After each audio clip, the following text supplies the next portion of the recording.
Hi, everyone. Good evening. I'm Dr. Kyle Swanson, alongside Dr. Sarah Kubik from Foot and Ankle Center at KSB, and we'd like to welcome you to tonight's presentation.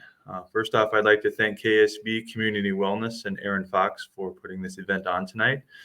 And with November being Diabetes Awareness Month, we thought it would be appropriate to bring some information regarding diabetes and feet health.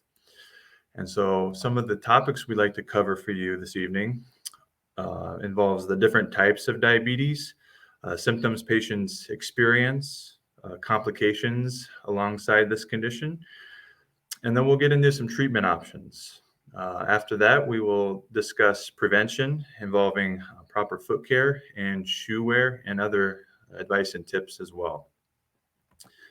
So we'll start. I'll hand it over to Dr. Kubik.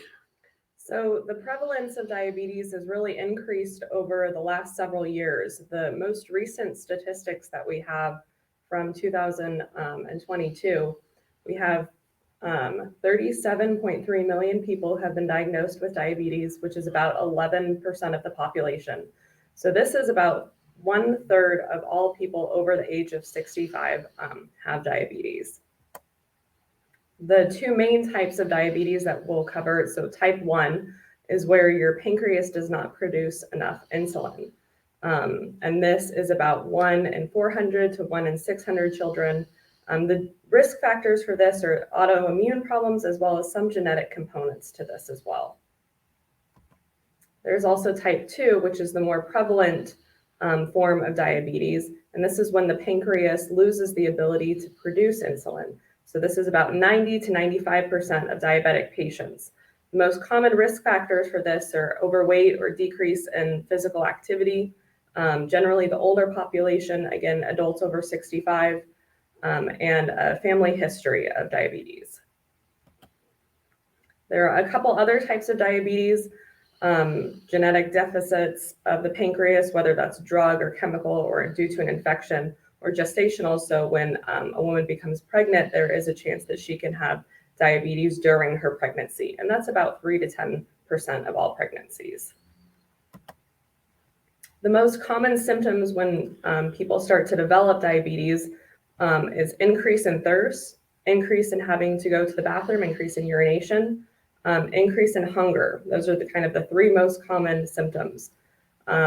Something else that tends to happen with diabetes is something called peripheral neuropathy, or numbness and tingling to the very far aspects of your body, like your toes and your hands. We generally see it in the toes first. So you get numbness, burning, tingling, increase in sensation, or temperature imbalance, so feeling hot or really cold in your feet. All right, great, thank you. So now we'll talk about some of the complications, and the biggest one is a diabetic foot ulcer. 15 to 20% of diabetics will develop an ulcer or wound during their lifetime, and up to 20% of the time it will require some type of amputation. This is the most common precursor to a lower extremity amputation in the diabetic population. And an interesting statistic is 85% of patients that required an amputation first had an ulcer. So that's why it's extremely important to try to prevent these from developing in the first place. As Dr. Kubik was talking about with neuropathy, there are 3 subsets to this. And the first is that loss of sensation or feeling, where the patients may feel numbness, tingling, burning. The next is motor. So it can affect your strength as well. You can develop a condition called drop foot or foot drop, where you have difficulty bringing your toes up towards your head when you're walking.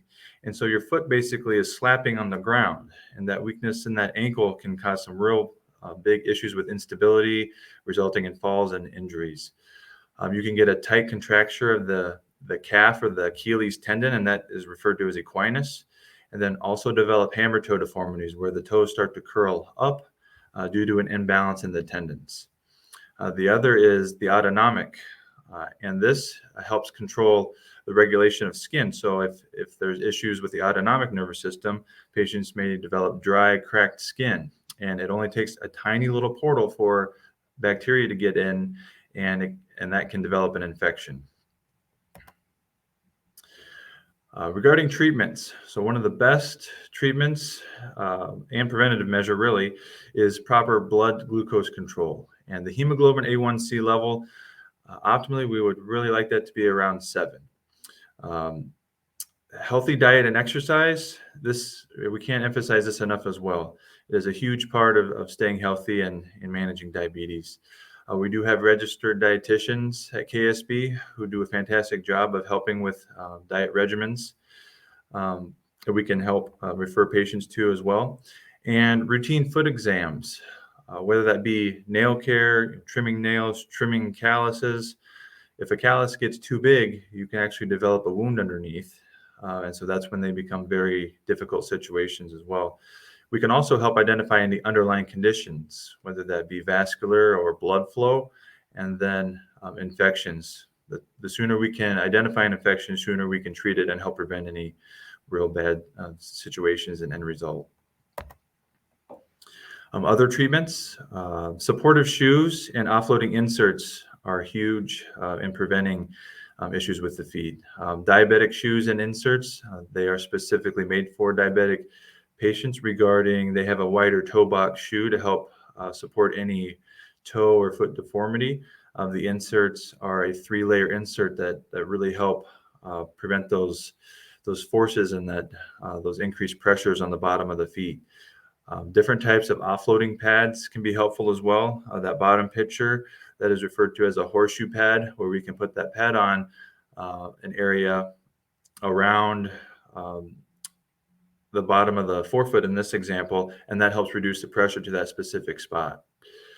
Different types of bracing can be helpful, and physical therapy as well. There are medications for diabetes, different types of oral pills and medications, also insulin.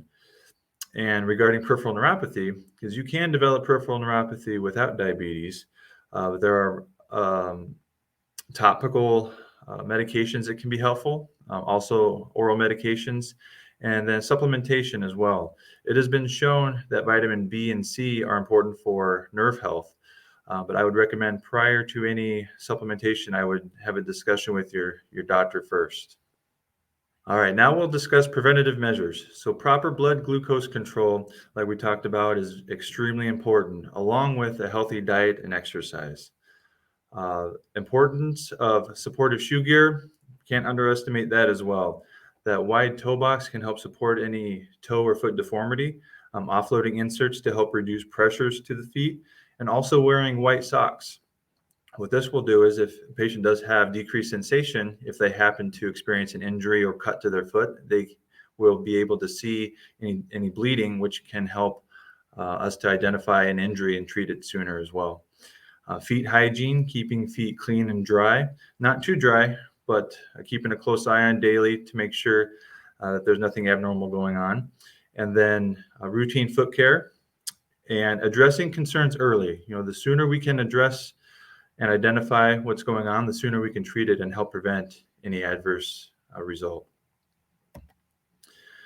So we'd like to thank you for joining us this evening. If you are diabetic and are interested in a diabetic foot exam, or if you have any concerns of your feet, we would be more than happy to see you.